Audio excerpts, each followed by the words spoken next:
Florida appears to be very close to importing cheaper prescription drugs from Canada, and it could eventually save patients thousands of dollars on their medicine.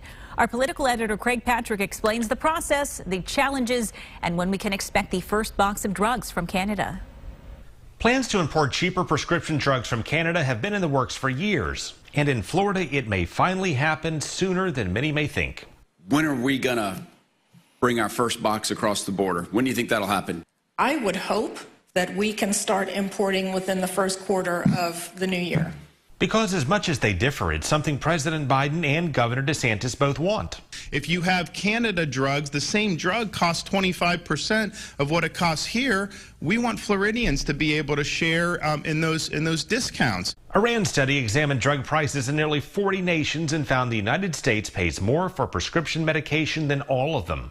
And average prices checked in around 250% higher in the United States. About 2 to 3 times what other countries pay. You may not feel it if you have health insurance and if it happens to cover most of the cost of a particular prescription you need. But those without coverage and those who have insurance that does not cover their particular meds get burned or go without. This program only applies if we are showing that we're bringing drugs in that are safe and that are less expensive than what we already have. Prescription drugs in Canada are much cheaper because the Canadian government regulates and controls pricing. So the idea here is to help Americans benefit from Canada's price controls, which Congress does not want to implement in the United States. As you would expect, the pharmaceutical lobby opposes this and has run ads questioning the safety of using drugs imported from other countries. Too many have already died from counterfeit drugs. Are you willing to take that risk? But the governor says we can trust Canada, and so has Congress. It passed legislation authorizing commercial drug imports from Canada in 2003. 16 years later, in 2019, Florida was one of the first states to go through with it, and it spent the past 2 years setting up the system.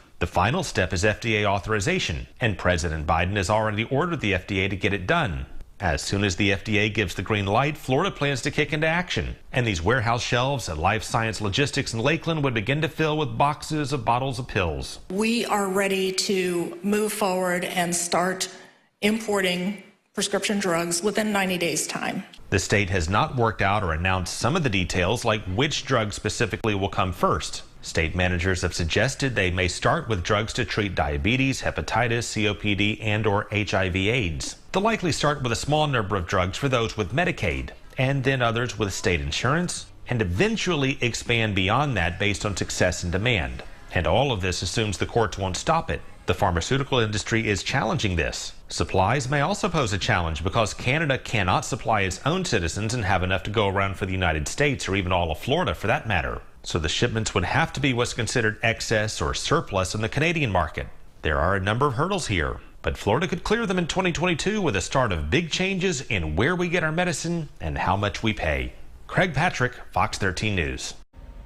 The state projects imported drugs from Canada would save up to $150 million per year.